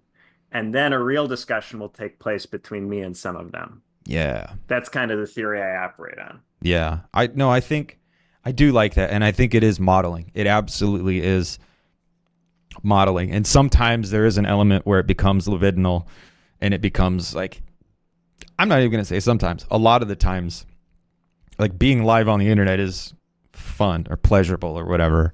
So there's like this libidinal joy, even sometimes, that comes from engaging and having backs and forths with the audience. But yeah, I think the best way to interact with them is to model the types of conversation that we're aiming for and that we're trying to have with each other and we're trying to achieve just in general. The Yeah, I don't internet. like it when it gets combative. Yeah, Oh, I I can't. Yeah. often don't like that. Don't like that. You know, so I don't really I, like to fight the audience or fence with the audience. It's not fun for me. yeah. I don't. I know there have been times that I have stooped so low as to kind of yell at them and make examples out of them. But it is gross, and I don't love doing it. I don't even like doing it, and I think it does detract from the conversation that we're trying to have. Because we're able to really build up a head of steam. Yeah, But if we go off on different rails yeah. because of stuff we see, we won't be able to build up that head of steam and keep it going. So the audience member who like raises their hand and interrupts you as you're giving this kind of discourse publicly, because that's kind of what, at least that's a way to analogize what we're doing. We're having a public discourse, and then the audience member, the chat member who keeps saying the thing that causes one or the other of the interlocutors to be distracted and address them. They're the guy who kind of shouts out in the crowd, and they shouldn't. Like, hey, you shouldn't do that. You should be calm and respectful and patient in public. Everyone on the internet, where did your manners go? What happened? But it is I like also a Q&A true. at the end. Yeah, yeah. No, and I think that's the appropriate way to handle it. Do a short Q&A or even a long Q&A, and then the follow-up. Like I do want to talk to people. I want to read what people write. I want to hear what they have to say. I want them to listen to me and listen, like engage with what's actually happening. I don't want to just do this simulated socializing. I have friends. I don't come to the internet to socialize. I do come to the internet to try to achieve whatever it is we're trying to achieve. Discourse. I don't know. It varies depending on what we're doing. Yeah. It's not always the same thing. But I don't know. Like, what if the only way for this person, this audience member, like they need to disagree, essentially? Like, that's what they're doing. They're disagreeing, and yes, they're libidinally invested in it, and yes, they should probably find something else to do with their time, touch grass. But I don't know, just like on the subject of disagreement and like the audience members being unable to hold in their disagreement and them just kind of bursting at the seams with disagreement. Like, is there a way that we can use the internet to address that type of disagreement? So I think that we can get mature disagreement if we're able to find the people who are able to disagree in a mature way about the things that we're interested in figuring out. We can get those people by modeling a conversation where that kind of disagreement takes place and inviting those people to come and participate in that kind of discussion. We can get those people. The difficulty is that we also will have people on the internet who are disagreeing in an immature way. And I don't think that we are in position to make an intervention in an immature person's life over YouTube such that they become mature and the disagreement becomes mature disagreement. And I think that this has been the kind of the hill that people have been trying to scale on the internet for a long time. And nobody's ever really able to do this because in the moment you're trying to say something on a live stream that has to stand in for decades of whatever they didn't get. And that's not going to be doable. So I start thinking in terms of, can I protect the discussion, the mature disagreement, from the immaturity? Or will the immaturity infect the discussion? The discussion ceases to be about the common knowledge object and then becomes an immature thing where either I'm dunking on them, they're dunking on me, or I'm trying to stop them from dunking. And now we're playing basketball. It's just not what we were doing. I like playing real basketball, but Mm. that's not even real basketball. That's just a bad, analogy of basketball. To me, it becomes about protecting it so that the person who might actually find the conversation can find it, and they won't find it if it seems like we're in immature disputes. If they turn on a video and we seem to be in an immature thing, then they're not going to come to us. They Yeah. won't think that we can offer it. So it becomes about protecting. Mm. There's been YouTube drama that I love YouTube. I've been watching YouTube since like 2007, 2008. I don't know. I've been watching YouTube since near the beginning of YouTube. And when it started, it was just for like entertainment, and it was like while I was at work or whatever. Oh, let me watch a little 3-minute video of somebody falling off a jet ski, or like whatever. YouTube's changed a lot in its time. And for the past maybe decade, I've used YouTube as like a podcast app. Back in the day, they used to have Google Plus and YouTube Red, and it's basically what YouTube Premium is now. And I think they just raised the price, so I might have to no longer have YouTube Premium, which would be a shame. But I've had YouTube Red, YouTube Premium forever, so you can play your video and turn your phone screen off and leave it in your pocket or whatever and go on about your day. And usually it's working. And so I would just listen to podcast episodes that were put on YouTube. And so I've used YouTube as like a pathway to education. Listening to podcasts, lectures. I mean, there's infamous lectures that live on YouTube, like the infamous yellow tinted Michael Parenti lecture, and Rick Roderick. And they're like, YouTube is a vast resource of education, or it can be. Not to say that it is, but it can be engaged with as a vast resource of education. It can also be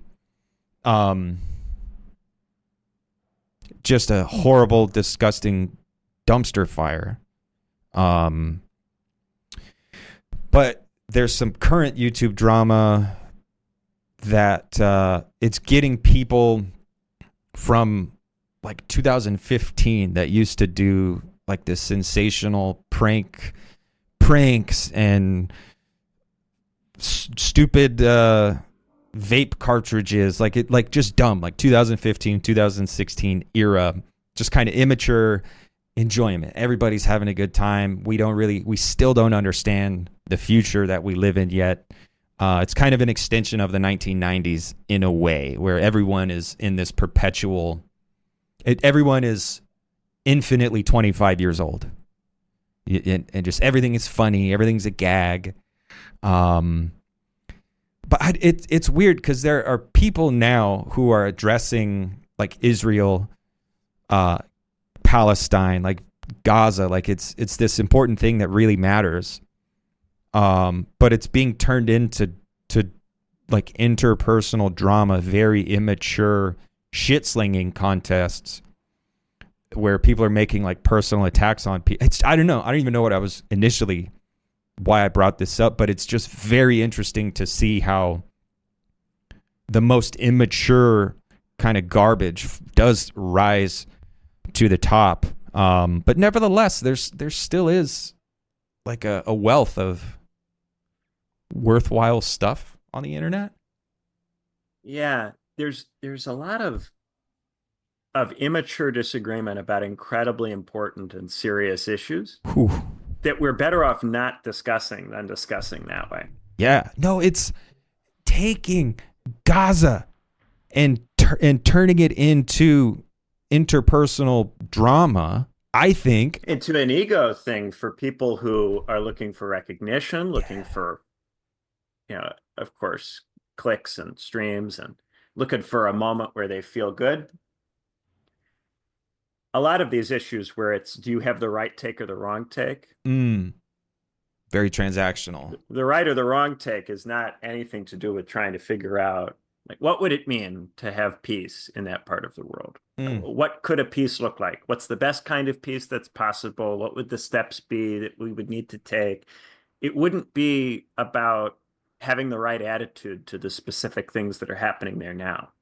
That wouldn't have anything to do with simply normatively going bad or good to something that's happening. Yeah. Wouldn't get us to where we would like it to be. It's more about trying to rank ourselves and who feels right, who feels the way they should feel versus who doesn't. It has nothing to do with solving the problem there, which is a war. It's a conflict. It's violence. It's serious problems. And do you have the right attitude to it doesn't touch any of that. Yeah. Lately I've been bothered a lot by the analogies that people have been using for current events. It's just a lot of World War II analogies as a way of trying to say you should feel as bad about this as you can feel about anything. You should feel as bad about this as you should feel about Hitler and fascism. Yeah. And anyone who doesn't recognize that this is analogous or comparable to Hitler or fascism through the use of certain language which clearly invokes and reminds you of Hitler and fascism, that such a person doesn't have the right attitude and is therefore bad because they will not accept the maximalist account of how bad it is what is occurring. And the whole conversation stays at the level of how bad is what is occurring. And it's just a question of you judging how bad it is. And do you judge it to be as bad as possible? Or do you go, well, it's not as bad as some other things. And that's the whole discussion, is how bad is it on the scale of badness? And there's never really any attempt to understand how it could end, what ending would look like. There's a kind of implicit theory that if everybody thought that it was as bad as the Nazis, then that in and of itself would be sufficient to end it. So all you have to do is convince everyone to have that attitude to it. And maybe you do this by saying, if you don't have this attitude to it, what's wrong with you? You must be a bad person. Let me try to fire you or dox you or ruin your life. So you do it not just by trying to persuade, but by trying to intimidate. And you use all that social science discourse magic to bully. But yeah, there's no attempt really to understand it as a complex problem, which requires thinking through where we would go and how we would go. Yeah, that's very, I think that perfectly kind of demonstrates the need that society in general feels for definitions and labels. The fact that there's a ranking and they're trying to say, well, it's as bad as Hiroshima, it's as bad as Auschwitz-Birkenau. Like it's just as bad as these things. Like people are trying to identify rather than understand and do something to change. But I wonder if, I could definitely blame the content creators that are just fucking like continually shitting out this content, because I think it is horrible and disgusting. And I think the world would be better without that type of content. Like, I think this is an instance of don't do this. Like, bad art is worse than no art at all. Like in this case, like bad political discourse is worse than no political discourse. I don't know. But I can't blame the people who watch that content, because I feel like everyone is in this free fall where nothing is real and nothing makes sense. And so people crave definitions. People crave something concrete to ground themselves, because their self-concept is in free fall. Yeah, the content creators think that they're better than the people that they make the content for. So they think they Mm. can do discourse magic on those people. But in truth, I think the content creators are just as bad, if not perhaps worse, because what ultimately motivates the content creator is that recognition. Mm. Mm-hmm. In most of these cases, the content creator isn't really motivated by trying to end the conflict. And there may be some people in the audience who imagine that this person is a leader Mm. who knows something about how to solve the problem, and that by taking direction from this person, they are contributing to a solution. There might be some people in the audience who really think that they're trying to solve the problem. Mm. They may just be confused. But the person who makes this kind of content isn't trying to solve the problem. And that, I think, is more lost than the audience member Mm-hmm. who happens to be following the wrong guide. So I don't keep up on the new. Mikey and I, when back in 2023, when was it? Yeah, it was 23, October 23, when this current round of Israel Palestine, even talking about it it's hard to talk about. But back in 2023, Mikey and I had a conversation, and I was surprised that he said he feels we have a duty to remain informed, which I think is probably true. I think it is important that we make an effort to inform ourselves of what's happening around the world. But my statement at the time was I was already done hearing about it. I was already kind of fed up with the infinite content mill that surrounded that surrounded Gaza, Israel, Palestine, whatever.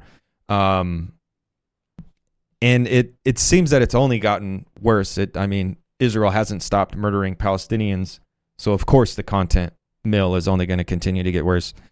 But I do my best to avoid it. I do my best to avoid the news.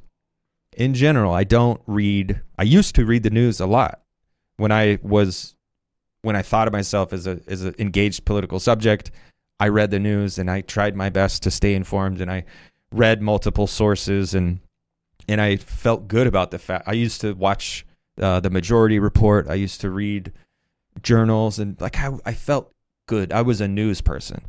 But the last 5 years, I do my best to avoid the news, but I still seem to get it, no matter what. There are certain news topics that I can't hide from. And I know you. Yeah, I think of you as probably the most informed person I know. And I think it's a good thing. I like the fact that you managed to stay informed but not lose it. I think always trying to be informed causes one's mind to break. Well, one of the things that makes it such that I don't agree with the general injunction to stay informed, I don't think that people have an obligation to stay informed, is that most people are not in a position to judge what would be informed or what would count as information, because they don't have enough time available to develop the kind of assessment and judgment skills that are necessary. It's not reducible to the kind of basic media literacy questions that Yep. when you're in school, it's supposed that it is. Do you know whether this is a credible source? Well, the truth is there are no credible sources. There are sources that are motivated in various ways, and you have to know all of the basic motivations underlying all of the different media sources that are out there in the landscape. So when you read something, you see something, you know the motivation in connection to it. So you therefore know what it might exaggerate or what it might be inclined to play up or play down. Mm-hmm. And you also know how do I find something which is motivated differently? And this gets reduced a lot of the time to, do you read both left-wing and right-wing news sources or Yeah. something? But there's a lot of much more discrete, concrete interests, lots of different kinds of positions within the left and the right. And it takes just an enormous amount of time and experience following this stuff to be able to track and keep up with all of these things. And in cases where you encounter an outlet that you haven't spent much time with, to remember that you don't know precisely where it sits in this, and therefore to be a little careful with what you do with it. So, the simple way of putting this would be the news is not the news. Mm. You're not informed because you watch the news or you read the news. You are only informed if you have the capacity to judge the news. Mm. Judgment, discernment, maturity. I don't know. These are all related to disagreement and trying to, I don't know, cope with, deal, address, reconcile to intractable disagreement. Well, that's the game of politics. And politics is difficult. Politics isn't just a thing that you can subscribe to the right outlet or streamer or point of view and buy the pin and the hat and the t-shirt and say, you did it, I won, I'm on the right team. Politics is hard. There are stakes. Politics demands a lot of the political subject. And I wish there's so many people that are doing the discourse magic and just trying to get you to, as an effect of you having read or seen their content, have a particular view. They're not trying to have a conversation with you. It's media. You're meant to consume it. Mm-hmm. It's not a discussion. So anytime that you engage with journalism or any of this stuff, really, people are trying to do things to you and you have to resist all of the various things that they're trying to do to you. And you have to recognize all of the tactics that they're deploying to try to make you feel various ways. And these things have to be refused, which means you need energy as you engage with this stuff to go, well, I don't have to take that up. Well, that's, pushing it further than it goes. You have to do all of these. And it takes not just a lot of time, but energy infused time as you're consuming the news content. It can't be at the end of your workday, you go home and watch the nightly news. Yeah. That won't work. Yeah. We need non-economic spaces where people can come and have genuine discourse or genuine conversation to develop shared understanding, community of knowers, community of thinkers, all these things. We need them. And that's not what the internet does. Just the other day, somebody sent me a message of a blog post of someone pining for 2005 and the good old days of Blogspot and WordPress and Tumblr. And I started my first blog in 2003. I was a blogger back then, and then I kind of quit that for a long time. But I remember the kind of halcyon days of blogging. I think probably the peak of blogging was like the end of the 90s. So by the time I started blogging, it was already on the down. But the piece, I read it and I empathized with the woman who wrote it. But that's not what the internet does. That's not what the internet is for. Like, the internet is not for conversation. The internet is not for discourse. The internet is not a place where you can come easily and kind of have mature disagreements. The internet is this very immature space where all the disagreements are sensationalized and everything is just kind of drama, content, bullshit. And it's all Web 3.0. Yeah. It's sad. It's sad. The internet isn't built for that. We have to construct a medium. We have to construct the platforms. We have to construct the technology or the technological solution to the question of, where do we go to have conversations? I empathize with that woman who was pining for communication, but like genuine connection with her audience and genuine conversation. But that's not what the internet's for. That's not what the internet does. It takes kind of committed sacrifice on the part of everyone involved, all the interlocutors. You can't just show up to the internet and have a conversation. You actually have to come to a community, to use the word I hate, and build it. Like, if you build it, they will come. Well, you have to build it first, and then you can come. And everyone involved, I think, has to have some skin in the game. If you're on the sidelines as a member of an audience and you want to get involved, there is a way to get involved. There is a way to become part of the conversation, but it's not free. Now, I hate the fact that it does almost always come back to economics and kind of material conditions and material needs and stuff.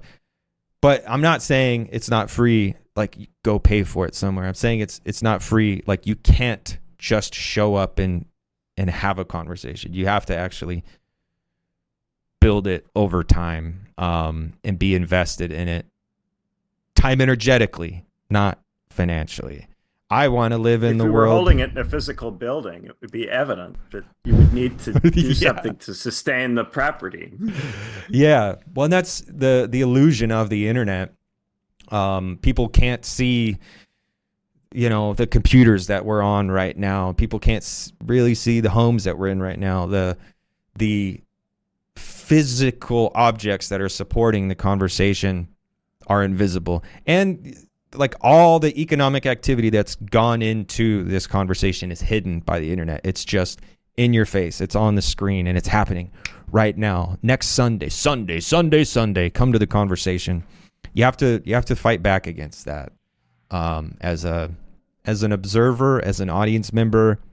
And if you want to have a conversation with somebody, you have to build conditions that make conversation possible in the first place. And those are our time energetic institutions, our T3 institutions, where we can actually come and discover our talents and develop them under the tutelage of someone. And that demands time, energy. So, I think wanting to have a conversation with you about disagreement, I think in the moment, the little contrarian in me was peeking up over the fence and waving his hand and saying, pay attention to me.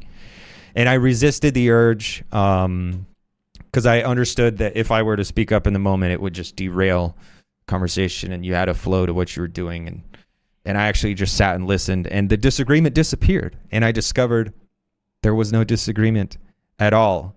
And I kind of observed and soaked in what you were saying. I'm glad we came on and had this conversation. No, I think it was better than I anticipated. I am feeling a little under the weather, so I kind of was hoping that this would be a good conversation. I think it was a great conversation, Benjamin. Thank you. I love it when we're able to actually get into the weeds a little bit and have real conversations. So thank you for joining me.